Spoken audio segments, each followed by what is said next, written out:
ओम नमः सिद्धेभ्यः। नमिदूण सौव सिद्धे झाड़ुत्तम खबिद दीह संसारे। दस दस दो दो यजने दस दो अणुपेहणम वोच्छे। मंगलमय मंगलकरण वीतराग विज्ञान। नमहु ताहि जाते भये अरहंतादि महान। जो विद्यादि सागर सुधी गुरु हैं हितैषी। शुद्धात्म में निरत नित्य हितोपदेशी। वो पाप ग्रीष्म ऋतु में जल हैं सयाने। पूजूं उन्हें सतत केवल ज्ञान पाने। पूजूं उन्हें सतत केवल ज्ञान पाने। बोलिए श्री खजाराट पार्श्वनाथ भगवान की जय। आचार्य कुंद कुंद स्वामी की जय। पूज्य आचार्य विद्यासागर जी महाराज की जय। मुनि पुंगव शेखर सुधा सागर जी महाराज की जय। उत्तम संयम धर्म की जय।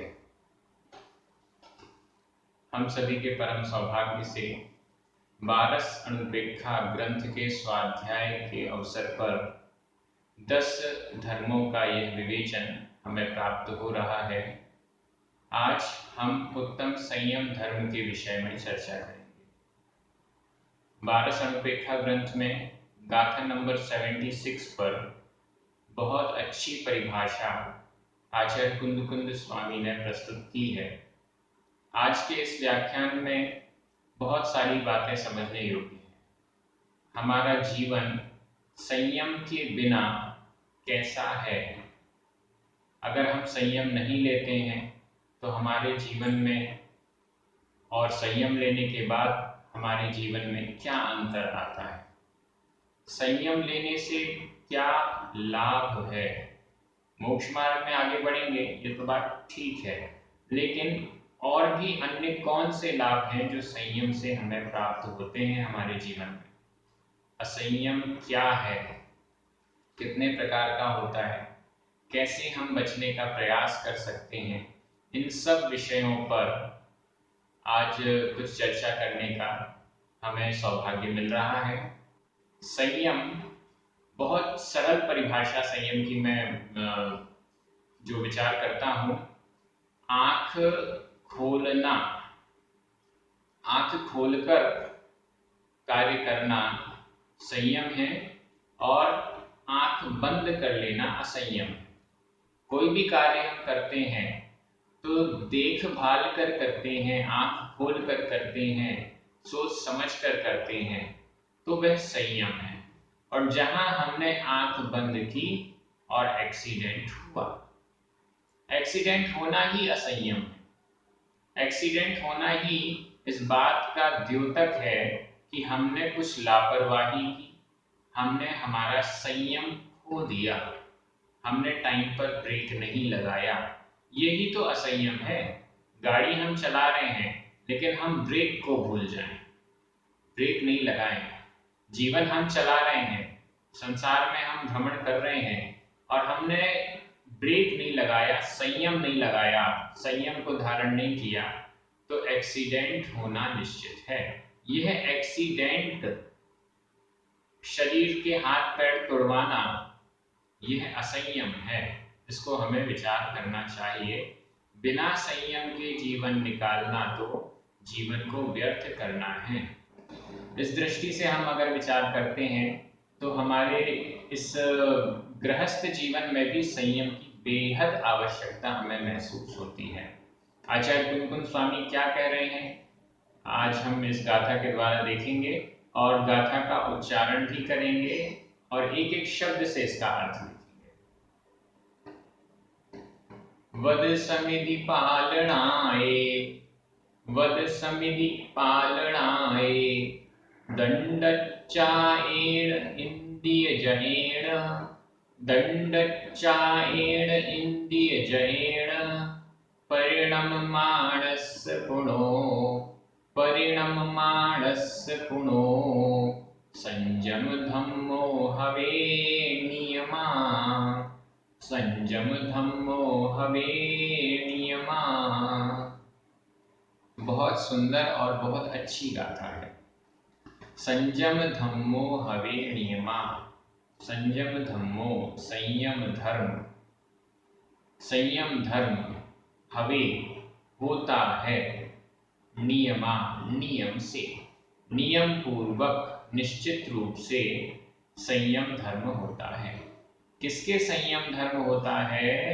जो ऊपर वाली लाइन में लिखा गया है, इसके द्वारा परिणममाणस, परिणमन करते हुए, पुणो पुनः, पुणो का अर्थ हो गया और पुनः, इसके बाद परिणममाणस, ऊपर वाली लाइन में व्रत समिति आदि, इनका पालन करते हुए, इनसे परिणमित होते हुए, इनके साथ वर्तन करते हुए, इनके साथ अपने जीवन का यापन करते हुए, जीवन की साधना करते हुए जो व्यक्ति है उसके संयम धम्मो हवे, संयम धर्म होता है।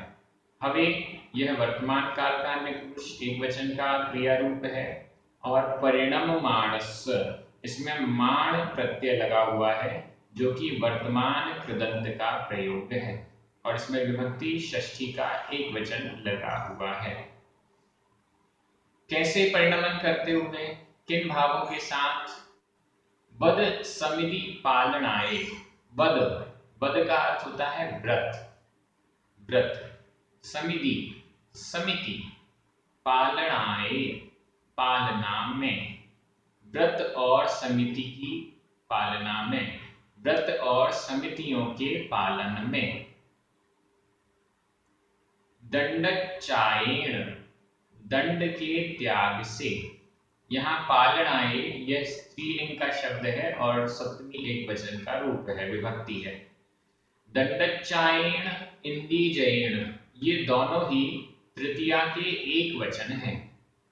दंड चायेण, चाय त्याग, चाय का अर्थ है त्याग, दंडचायेण दंड के त्याग से। तीन दंड होते हैं, मन, वचन और काय की अशुभ प्रवृत्तियां। मन की अशुभ प्रवृत्ति, वचन की अशुभ प्रवृत्ति और काय यानी शरीर की अशुभ प्रवृत्ति, इन तीन दंडों के त्याग से व्रत और समिति का पालन होगा। कैसे होगा? दंडचायन, इन तीन दंडों के त्याग से, मन वचन काय की अशुभ प्रवृत्तियों के त्याग से, और इंद्रिय जयेण, इंद्रिय, इंद्रिय जयेण, जय के द्वारा 5 इंद्रियों पर विजय प्राप्त करने से, और मन वचन काय इनकी अशुभ प्रवृत्ति रूप 3 दंडों के त्याग से जो व्रत समिति के पालन में परिणमन कर रहे हैं, प्रवर्तन कर रहे हैं, वर्तन कर रहे हैं, ऐसे जो हैं उनको, उनका संयम धर्म होता है नियम से। यहाँ पर उत्तम संयम धर्म की गाथा में उन्होंने न तो मुनि शब्द का प्रयोग, न मोक्ष मार्गी, न रत्नत्रयधारी, कोई प्रयोग नहीं किया। आपको दिख रहा है इस गाथा में कि नहीं? बिल्कुल दिख रहा है। तो क्या इसका तात्पर्य है कि उत्तम संयम धर्म गृहस्थ अवस्था में हमारे पास आ जाएगा? नहीं आ पाएगा। देखिए यहाँ पर उन्होंने भले मुनि शब्द का प्रयोग नहीं किया, लेकिन व्रत समिति ये स्पष्ट लिखा हुआ है। व्रत, व्रत होते हैं 5 महाव्रत। समिति, समिति भी होती है 5 समितियां। अगर कोई गृहस्थ 5 महाव्रत और 5 समितियों का पालन करता है तो वह गृहस्थ ही नहीं है, वह तो गृह त्यागी है, वह तो मोक्ष मार्गी है। इसलिए यहाँ पर लिखने की जरूरत ही नहीं थी। कोई कहे मैं तो उत्तम संयम धर्म का धारी हूँ, गृहस्थ होते हुए कोई कहे कि मैं तो उत्तम संयम धर्म का धारी हूँ, तो स्पष्ट रूप से ये पहले तो वो कह नहीं पाएगा, और अगर कहता है तो सब बोलेंगे भैया आपने घर का त्याग तो किया नहीं, तो आपके उत्तम संयम कहाँ से? आपने घर का त्याग तो किया नहीं, तो आपके 5 महाव्रत कहाँ से? आपने घर का त्याग तो किया नहीं, तो आपके 5 समितियां कैसे? तो इस दृष्टि से इस उत्तम संयम धर्म की गाथा में मुनि शब्द के प्रयोग की आचार्य कुंद स्वामी ने सोचा कि यहाँ आवश्यकता नहीं है, और ये क्लियरली मुनियों के लिए है, मोक्ष मार्गियों के लिए है। ऐसा गृहस्थ एक देश संयम का पालन करता है। अब देखिए यहाँ पर जो 5 महाव्रत हैं उनकी चर्चा करना बहुत जरूरी है। 5 महाव्रत 5 पापों के त्याग से, पूर्ण रूप के त्याग से, पूर्ण रूप से हिंसा का त्याग, यह है अहिंसा महाव्रत। पूर्ण रूप से असत्य झूठ का त्याग, यह है सत्य महाव्रत। पूर्ण रूप से चोरी का त्याग, यह है अचौर्य महाव्रत। पूर्ण रूप से कुशील का त्याग, अब्रह्म का त्याग, यह है ब्रह्मचर्य महाव्रत। और पूर्ण रूप से परिग्रह का त्याग, यह है अपरिग्रह महाव्रत। गृहस्थ के लिए ये ही अणु रूप से हो जाते हैं अहिंसानुव्रत, सत्यानुव्रत, अचौर्यानुव्रत, ब्रह्मचर्यानुव्रत और परिग्रह परिमाणानुव्रत। इसमें 5 पापों का एक देश रूप से, मोटे मोटे तरीके से 5 पाप का त्याग किया जाता है, सूक्ष्म रूप से वो पाप चलते रहते हैं, ऐसा हमें समझना चाहिए। समिति, समिति की क्या परिभाषा है? जो प्रवृत्ति कर रहे हैं, प्रवृत्ति कर रहे हैं मतलब चर्या कर रहे हैं, जब ध्यान में लीन नहीं है तो कोई ना कोई क्रिया में कोई कार्य कर रहे हैं, तो इस प्रवृत्ति के समय सावधानी रखना, प्रवृत्ति करते हुए सावधानी रखना, यह समिति कहलाती है। प्रवृत्ति करना यह तो मजबूरी है, 24 घंटे जीवन भर तो ध्यान में बैठ नहीं सकते हैं, प्रवृत्ति तो करनी पड़ेगी। तो उस प्रवृत्ति के मार्ग में चलते हुए सावधानी करना, प्रवृत्ति करते हुए सावधानी करना, जो दैनिक चर्या मुनि महाराजों की है उसको करते हुए सावधानी रखना, यह समिति कहलाती है। समिति भी 5 होती हैं, ईर्या समिति, भाषा समिति, ऐषणा समिति, आदान निक्षेपण समिति और प्रतिष्ठापना समिति। सबसे पहली है ईर्या समिति। आज अपन इन 5 समितियों को समझ लेते हैं। ईर्या समिति, ईर्या समिति का मतलब है चलते समय सावधानी रखना। मुनि महाराज विहार कर रहे हैं, एक स्थान से दूसरे स्थान पर जा रहे हैं, मंदिर तीर्थ क्षेत्र आदि की वंदना कर रहे हैं, या किसी भी कारणवश उन्हें एक जगह से दूसरी जगह जाना होता है, आना जाना करना पड़ता है, तो वह उस समय जो सावधानी रखते हैं उसको ईर्या समिति कहते हैं। क्या सावधानी रखते हैं? 4 हाथ आगे की जमीन पृथ्वी को देख कर चलते हैं। एक हाथ अपना ये हो गया, यहां से लेकर यहां तक, ये जो कोनी है यहां से लेकर यहां तक, ये हुआ एक हाथ। ऐसे 4 हाथ भूमि को देखकर चलते हैं, मतलब आगे की जो पृथ्वी है 4 हाथ के बराबर की पृथ्वी को देखकर चलते हैं। 4 हाथ क्यों? हमारे शरीर की जो लंबाई होती है वो हमारे इस एक हाथ की अपेक्षा 3.5 हाथ की होती है। इसको आप आराम से नाप के देख सकते हैं। अपना एक हाथ ये नाप लीजिए और फिर पूरे शरीर की लंबाई नाप लीजिए, तो 3.5 हाथ की हमारी लंबाई मिलती है। अब अगर कुछ कारणवश पैर टकरा गया और फिर गिरे भी तो आधा हाथ और आगे तक गिरेंगे, तो इस दृष्टि से 4 हाथ आगे देखकर चलना। दूसरी बात, जब 4 हाथ आगे हम देखते तो हमारी आंखों की जो लेवल होता है, आंखों का जो एंगल होता है वो अति निकट भी नहीं है। हम एकदम यूं नीचे देखकर भी चलेंगे तो आगे से कोई आ रहा है उससे भिड़ सकते हैं, और एकदम दूर देखकर चलेंगे तो नीचे छोटी मोटी जो चींटी या जीव हैं वो हमारे पैरों के नीचे आ सकते हैं। इस दृष्टि से मुनि महाराज 4 हाथ आगे की जमीन को देखते हुए, उतनी जमीन को देखते हुए आगे बढ़ते हैं, चलते हैं। इससे परफेक्टली उनके चलने पर जीवों की हिंसा से वो बच जाते हैं। अगर इसके बाद भी हवा चली, कोई चींटी पैर के नीचे आ गई तो वो बात अलग है, लेकिन नॉर्मली तो इससे बचते ही हैं और उनका प्रयास बचने का ही रहता है। हम भी क्या करें, हम भी जमीन देखकर चलें।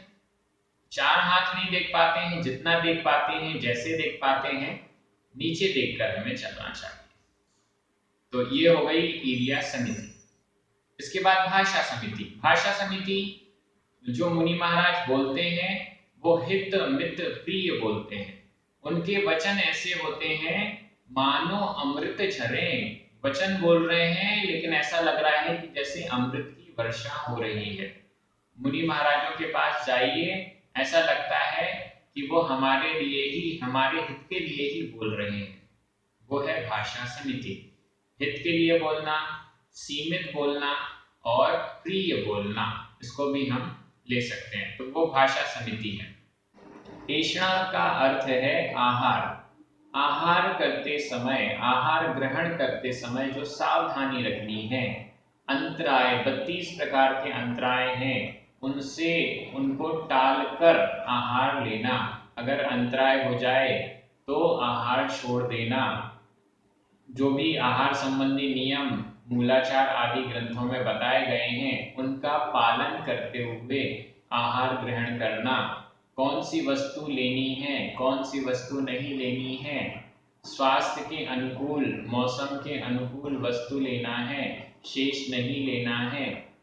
ऐसी वस्तु लेना है जो कि स्वयं के निमित्त से ना बनी हो। ऐसी वस्तु लेना है जो श्रावक ने प्रासुप अच्छे से बनाई हो, इत्यादि जो बहुत सारे नियम हैं आहारचर्या से संबंधित, उनका पालन करते हुए आहार ग्रहण करना, यह है ऐषणा समिति। आदान निक्षेपण समिति। आदान का मतलब होता है ग्रहण करना और निक्षेपण का अर्थ होता है छोड़ना, रखना। तो कोई भी वस्तु उठाते या रखते समय मुनि महाराज क्या करते हैं, पिच्छी से परिमार्जन करते हैं। पुस्तक उठाई तो पुस्तक पर परिमार्जन किया, फिर टेबल पर बाजौटे पर रखी तो वहां परिमार्जन करके रखा। पेज पलटते हैं, परिमार्जन करते हैं। कोई जीव उनके शरीर पर आ जाता है, परिमार्जन करके उसको अलग करते हैं, पिच्छी का प्रयोग करते हैं। पिच्छी क्या होती है, ये मयूर पंख से, मोर के पंख से बनती है। मोर अपने पंख स्वयं झड़ा देता है, तो जो झड़े हुए, स्वयं झड़ के गिरे हुए जो पंख होते हैं, उनसे यह पिच्छी बनती है।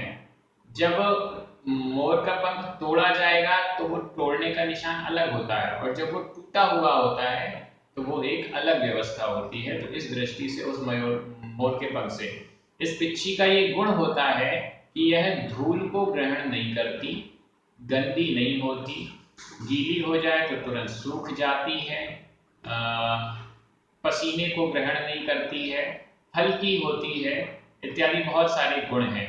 अगर हम कपड़ा रखते हैं तो कपड़ा धूल हमने साफ की, गंदा हो जाएगा। पिच्छी से धूल हटाई गई तो थोड़ा सा फटकार दिया, वो धूल उड़ जाएगी। वो धूल को, मिट्टी, गंदगी को पकड़ के नहीं रखती है पिच्छी, ये इसका गुण है। और हल्की फुल्की भी होती है। इस दृष्टि से इसका प्रयोग परिमार्जन के लिए मुनि महाराज इत्यादि करते हैं, गृह त्यागी करते हैं। गृह त्यागियों के अलावा पिच्छी का प्रयोग हम गृहस्थों को नहीं करना चाहिए, क्योंकि ये संयमियों का उपकरण है। जो उपकरण जिसका है उसके लिए ही है, हम उसका प्रयोग अनावश्यक रूप से ना करें, ऐसा हमें समझना चाहिए। तो ये हुई आदान निक्षेपण समिति। हम क्या करते हैं, हम तो कोई भी चीज कहीं भी उठा के रख देते हैं, कहीं से उठाई कहीं रख दी बिना देखे, ऊपर से कोई चीज उठाई और उसके ऊपर छिपकली थी, उसके नीचे कीड़े थे, वो दब गए। बहुत कुछ ऐसा हो जाता है घर गृहस्थी के कार्यों में, हमें सावधानी रखनी चाहिए। कोई भी वस्तु हमें रखनी है, व्यवस्थित रखनी है, देखभाल कर रखनी है, ऐसा हमें प्रयास करना चाहिए। इसके बाद है पांचवी, प्रतिष्ठापना समिति। प्रतिष्ठापना समिति का मतलब है मुनि महाराज मल और मूत्र का जो विसर्जन करते हैं तो वह निर्जंतु स्थान में करते हैं, ऐसे स्थान पर जहाँ कीड़े मकोड़े नहीं हैं, जहाँ पर पृथ्वी ऐसी है जहाँ लोगों का आना जाना नहीं है, ऐसे स्थान पर वो मल मूत्र का क्षेपण करते हैं। हाँ, घर गृहस्थी वाले लोग तो आजकल ऐसा नहीं करते हैं, सभी के घरों में बाथरूम्स बने हुए हैं और वहीं पर उनका सब मलमूत्र क्षेपण होता है। इसमें बहुत हिंसा है, नालियों में कितनी हिंसा हो रही है। इस सब से बचने के लिए मुनि महाराज जंगल जाते हैं, ऐसे स्थानों में जाते हैं जो उजड़े हुए स्थान हैं, जहाँ पर किसी का आना जाना नहीं है, जीव जंतु जहाँ नहीं रहते हैं, ऐसे स्थान पर जाकर वो मलमूत्र का विसर्जन करते हैं। तो ये 5 समितियां हैं। अब इंद्रिय जय, 5 इंद्रियां हैं, स्पर्शन, रसना, घ्राण, चक्षु और कर्ण। स्पर्शन यानी स्पर्श करना, त्वचा, हमारा जो पूरा शरीर है ये स्पर्शन इंद्रिय है। रसना इंद्रिय, जीभ जिससे हम स्वाद लेते हैं। इसके बाद घ्राण इंद्रिय, नाक जिससे हम सुगंध या दुर्गंध लेते हैं, पहचानते हैं, जानते हैं। चक्षु इंद्रिय मतलब आंख जिससे हम देखते हैं कलर वगैरह, और कर्ण इंद्रिय जिससे हम सुनते हैं। ये 5 इंद्रियां हैं। इन 5 इंद्रियों को जीतना, एक एक इंद्रिय जो है वो हमें कुछ ना कुछ, हम सोचते हैं ब्लैक ब्लैक क्यों दिख रहा है, ब्लैक एंड व्हाइट क्यों दिख रहा है, रंगीन दिखना चाहिए। कर्कश वचन क्यों सुनाई दे रहे हैं, एकदम मधुर संगीत, फिल्मी गाने सुनाई देना चाहिए। स्वाद, नॉर्मल पानी क्यों पीना, इसमें कुछ शरबत वगैरह मिला दीजिए, कुछ मीठा मिला दीजिए, नींबू रस बना दीजिए। तो ये जो है हमारी जो इंद्रियां हैं वो कुछ ना कुछ कहती रहती हैं, डिमांड करती रहती हैं, और इन इंद्रियों के टॉप पर रहता है, इन इंद्रियों का कंट्रोलर होता है मन। मन इन इंद्रियों को कंट्रोल करता है। इंद्रियां तो स्विच हैं और मन इनका मेन स्विच है। अगर हमें इंद्रियों को कंट्रोल में करना है तो मन को कंट्रोल में करना होगा।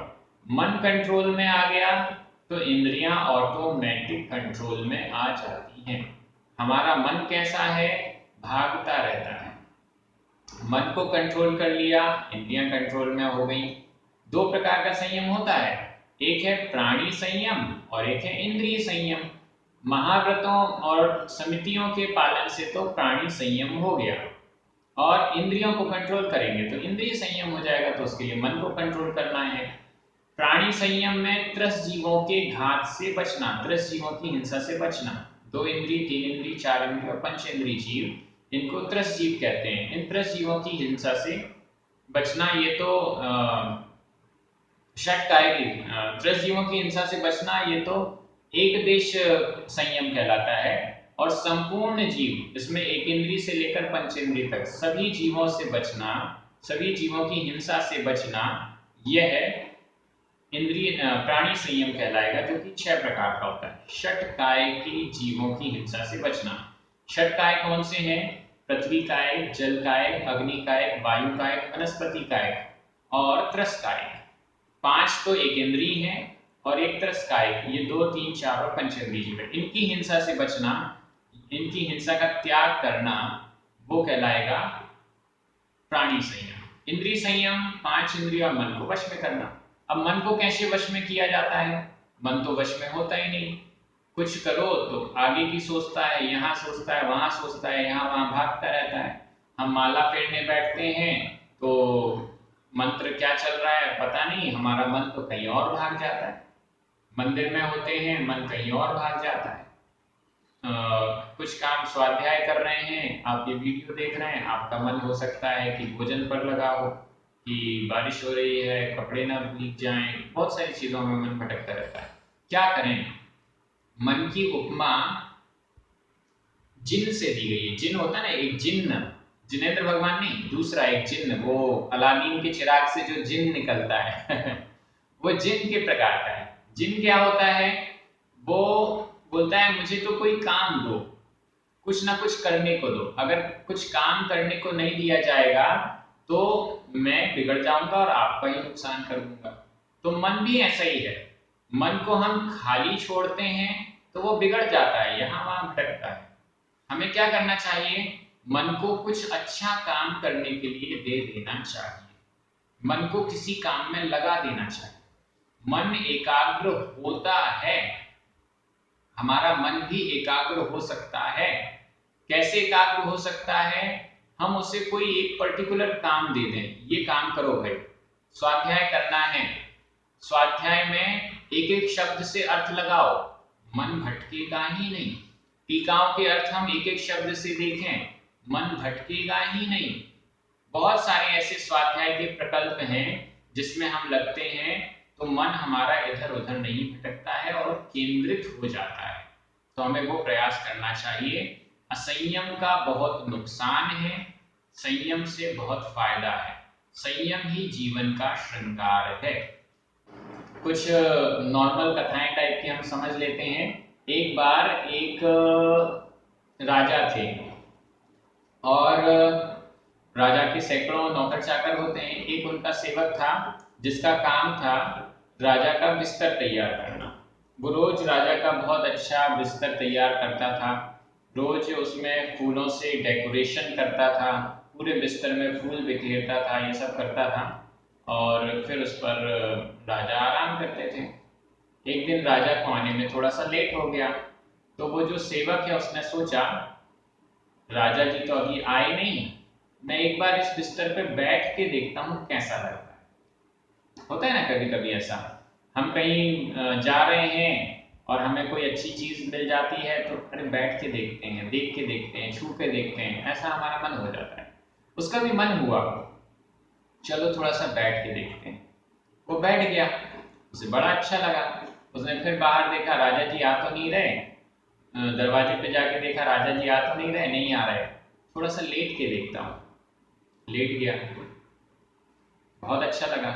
फिर उसने सोचा सो के देखता हूँ। फिर वो बाहर गेट पे जाके देखा राजा जी नहीं आ रहे हैं, हाँ बिल्कुल कहीं नहीं दिख रहे हैं, दूर दूर तक नहीं दिख रहे हैं, थोड़ा सो के देखता हूँ, 1 मिनट बस सो के देखता हूँ। और वो लेटा और उसकी नींद लग गई। 5 मिनट बाद ही राजा जी आ गए। राजा ने देखा कि मेरा सेवक मेरी ही शैया पर लेटा हुआ है। उनको गुस्सा आ गई, उन्होंने हंटर लिया और उस सेवक पर चला दिया। एकदम से जैसे ही हंटर पड़ा, कोई उठ के खड़ा हो गया, माफ कीजिए गलती हो गई, और गिड़गिड़ाने लगा, पैरों पर पड़ गया। लेकिन राजा को तो बहुत तेज गुस्सा आ रही है, उसने एक बार मारा, 2 बार, मारता चला गया। और यहाँ पर ये जो सेवक था वो रो रहा था, माफ कर दीजिए, माफ कर दीजिए। जैसे ही उसको 4-5 बार हंटर पड़ गए तो धीरे धीरे उसने बोलना माफ कर दीजिए ये बोलना बंद कर दिया, और फिर रोना भी बंद कर दिया, और फिर धीरे धीरे वो हंसने लगा। यहाँ वो हंटर मार रहे हैं और वो हंस रहा है। कैसा लगता है जब हम किसी को चांटा मारें और वो रोने की जगह हंसने लग जाए? बहुत बुरा लगता है। अरे मैं तेरे को मार रहा हूं और तुम हंस रहे हो। तो राजा को भी बहुत बुरा लगा, तुम हंस क्यों रहे हो? उन्होंने मारना बंद कर दिया। सेवक ने कहा कि हे राजन, मैं 5 मिनट के लिए इस फूलों वाली शैया पर सोया तो मुझे इतना दंड मिला, 5, 6, 10 हंटर मुझे पड़े, 5 मिनट के 5 हंटर मुझे पड़े। आप तो जीवन भर से इन फूलों पर सो रहे हैं, आपको कितने हंटर पड़ेंगे, ये सोचकर मुझे हंसी आ रही। क्या हमने कभी सोचा है ऐसा? हम जिस असंयम में जी रहे हैं उस असंयम का फल हमें कितने हंटर खाने पड़ेंगे नरकों में, कितने दुख झेलना पड़ेगा हमें नरकों में जाके।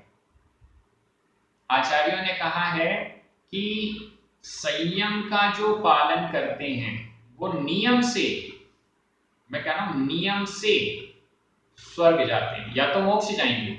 जो संयम मोक्ष मार्ग में आगे बढ़ रहे हैं, मोक्ष मार्गी हैं, वो या तो मोक्ष जाएंगे या फिर मोक्ष नहीं जा पाते हैं तो स्वर्ग जाएंगे, नरक तो बिल्कुल भी नहीं जाएंगे। ये नियम है कि जिसने नरक आयु का बंध कर लिया, लिख लीजिएगा इस लाइन को, जिसने नरक आयु का बंध कर लिया है उसका संयम लेने का, मुनि बनने का, या संयम लेने का, व्रती श्रावक बनने का भी मन नहीं होता है। कोई नियम संयम लेने का उसका मन नहीं होता है। संयमी जीव यदि आयु बांधेगा तो देव आयु, वैमानिक स्वर्ग की आयु ही बांधेगा। और अगर पहले से उसकी आयु बनी है तो उसमें अगर 3 आयु बनी है, मनुष्य आयु, त्रिंश आयु या नरक आयु बनी हुई है, तो वह संयम ले ही नहीं सकता। मात्र जिसकी देव आयु बंधी है वह ही संयम ले सकता है। यह जैन दर्शन का सिद्धांत है। अब आपको परीक्षा करनी हो तो कर लीजिएगा। हमारा संयम लेने का मन नहीं होता, इतनी उम्र हो गई फिर भी हम कोई व्रत नहीं ले पाते, नियम नहीं ले पाते, ऐसा तो नहीं कि हमारी कोई गलत आयु बन गई है। विचार करने की बात है। ये जो मनुष्य भाव हमें मिला है बड़ी दुर्लभता से मिला है। आचार्यों ने लिखा है कि कुछ अधिक 2000 सागर का टाइम त्रस भवों का रहता है। निगोद से हम निकले, बड़ी मुश्किल से निकले। अब निगोद से कब तक हम त्रस पर्याय में रहेंगे, तो उसके लिए कहा है कुछ अधिक 2000 सागर तक हमें इतना टाइम मिला है। अगर इस टाइम में हमने अपना कल्याण कर लिया, मोक्ष प्राप्त कर लिया तो ठीक है, नहीं तो वापस निगोद में जाना पड़ेगा। और निगोद से निकलने का कोई ठिकाना नहीं है, बड़ी मुश्किल से निगोद से निकले। तो इस दृष्टि से अगर देखा जाए तो हमारे पास बहुत कम समय है। इस कम समय में हम अगर अपना कल्याण कर लेते हैं तो ठीक है, नहीं तो वापस निगोद में पड़ना पड़ेगा। और हमें तो ये भी नहीं पता कि हमारे 2000 सागर बीत गए हैं और हम जो कुछ अधिक समय है उस कुछ अधिक समय में हम चल रहे हैं। ये मनुष्य भाव मिला और इसमें हम अपना कल्याण नहीं कर पाए तो वापस जाना ना पड़ जाए। तो इसलिए हमें अपना कार्य कर लेना चाहिए। संयम लेने के लिए हम क्या करें? हम छोटे छोटे नियम लें, छोटे छोटे नियमों से स्टार्ट करें। आपने सुना होगा कि एक भील था जो कि आगे चलते तीर्थंकर भगवान बना। तीर्थंकर आदिनाथ भगवान के पूर्व भावों में पुरुरवा भील का नाम आता है। उसने केवल एक मुनि महाराज के दर्शन किए और उसने केवल एक नियम लिया कि मैं कौवे के मांस का त्याग करता हूं। उसने महाराज जी ने कहा मांस का त्याग कर दो। उसने कहा मेरा तो जीवन ही इसी पे चलता है। तो महाराज जी ने कहा कभी कौवे का मांस खाया? नहीं खाया। तो एक काम करो, उसका ही त्याग करो। और फिर ये हुआ कि उसको कोई बीमारी हो गई। कोई नियम लिया जाता है तो उसकी परीक्षा भी होती है, निश्चित होती है। उसको बीमारी हो गई, उसके जो डॉक्टर्स वहां पर थे वही भीलों वाले, उन्होंने कहा कौवे का मांस खाओगे तो सही हो जाओगे। उसने कहा मैं तो बिल्कुल भी नहीं खाऊंगा। और उसका फिर मरण हो गया, वो स्वर्ग में गया। फिर उसने धीरे धीरे करके उसके कल्याण का रास्ता खुल गया। हम भी अगर छोटे छोटे नियमों से ही अगर शुरुआत करते हैं, इस भाव में हमने छोटा सा एक नियम लिया, अगले भाव में वो जो छोटा नियम है वो बड़ा होता जाएगा, हमारे लिए संयम का वो संस्कार देता जाएगा और हम कल्याण करेंगे। शिखर जी की यात्रा करते हैं। शिखर जी का इतना बड़ा पहाड़ है, उसको रात्रि में 4 बजे जब सूर्य उदय नहीं हुआ होता है या एकदम प्रभात हुई होती है, पूरा पर्वत तो नहीं दिखता, लेकिन लोग यात्री, तीर्थ यात्री निकल पड़ते हैं। तो किसके सहारे निकल पड़ते हैं? एक टॉर्च होती है छोटी सी साथ में, उस छोटी सी टॉर्च को लेकर वो आगे बढ़ जाते हैं।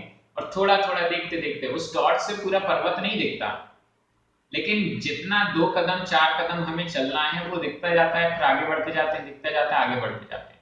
वैसे ही छोटा सा संयम हम लें, आगे बढ़ते जाएं, फिर और बढ़ता जाएगा और बढ़ता जाएगा। वह छोटा सा संयम ही एक दिन बड़े मोक्ष तक हमें पहुंचाने में समर्थ होगा। समुद्र को पार करने के लिए बड़ी नाव की आवश्यकता है? नहीं, छोटी सी नाव भी हो तो वह भी हमें पार करा सकती है। इस दृष्टि से संयम बहुत आवश्यक है। संयम का फल इतना अच्छा है, संयम से ही पूज्यता होती है। संयम के बिना कोई पूज्यता नहीं होती। जब पंच कल्याण होते हैं, तीर्थंकर भगवान की प्रतिमा में दीक्षा के जब संस्कार कर दिए जाते हैं, तब से उनकी पूज्यता पूजा होने लग जाती है। तो संयम से ही पूज्यता है। संयम लेने के बाद असंख्यात गुण श्रेणी निर्जरा होती है। आचार्य उमा स्वामी महाराज ने एक सूत्र लिखा है, सम्यक दृष्टि श्रावक वृत्तानंत वियोजक दर्शन मोह छप्पोक शंकोप शांत मोह छपक क्षीण मोह जिनाह क्रमशो संख्ये गुण निर्जरा। जो वृत्ताविरत है, श्रावक है, वृत्ताविरत है, वह प्रति समय असंख्यात गुण श्रेणी निर्जरा करता है। प्रति समय हम जितनी निर्जरा एक नॉर्मल श्रावक जिसने व्रत नहीं लिए हैं, प्रतिमाएं धारण नहीं की हैं, वो जीवन भर में जितनी कर्मों की निर्जरा करता है उससे कई गुना अधिक निर्जरा कर्मों की एक व्रती श्रावक एक समय में करता है। इतनी महानता उस संयम की है। हम भी उस संयम को धारण करें। मैं बोलना तो बहुत कुछ चाहता हूँ, लेकिन अपना टाइम बहुत जल्दी आगे बढ़ता जाता है। आगे तप धर्म त्याग धर्म पर भी और भी बहुत सारी चर्चाएं होंगी। आप सभी बड़े ध्यान से सुन रहे हैं। मैं यही आपसे आशा करूंगा कि अपने जीवन में थोड़े थोड़े संयम तो लें। जिसने रात्रि भोजन का त्याग नहीं किया वो रात्रि भोजन त्याग करना प्रारंभ करें। पहले ये कोशिश कर सकते हैं कि 10 बजे तक ही हम करेंगे, फिर 10 से 9:30, 9:30 से 9, 9 से 8, 8:30, धीरे धीरे करके हम उसको टाइम को खिसका सकते हैं। तो ये कार्य हमें करने चाहिए। छोटे छोटे नियम ही सही, लेना जरूर चाहिए। हमें हमारे घर परिवार को भी छोटे छोटे नियम दिलाने चाहिए। संयम की होड़ करनी चाहिए। अपने घर में सबको एक एक डायरी दे दीजिए और कहिए कि एक प्रतियोगिता है, जिसके जितने ज्यादा नियम होंगे उसको उतना बड़ा पुरस्कार मिलेगा। इस टाइप से बहुत सारे हम कार्य कर सकते हैं, संयम के लिए प्रेरित कर सकते हैं। हमारा जो साहित्य है, पुराण साहित्य, वो संयम से भरा हुआ है। जब भी कोई तीर्थंकर दीक्षा लेते थे तो हजारों हजार लोग उनके साथ दीक्षा लेते थे। पिता दीक्षा ले रहे हैं, उनका पुत्र भी दीक्षा ले रहा है, उनके साथ में पूरा नगर दीक्षा ले रहा है। इस टाइप के वर्णन सैकड़ों सैकड़ों मुनि एक साथ भ्रमण कर रहे हैं, ऐसा वर्णन, इतने सारे मुनि एक साथ तपस्या करके मोक्ष जा रहे हैं, ये सारे वर्णन हमें शास्त्रों में मिलते हैं।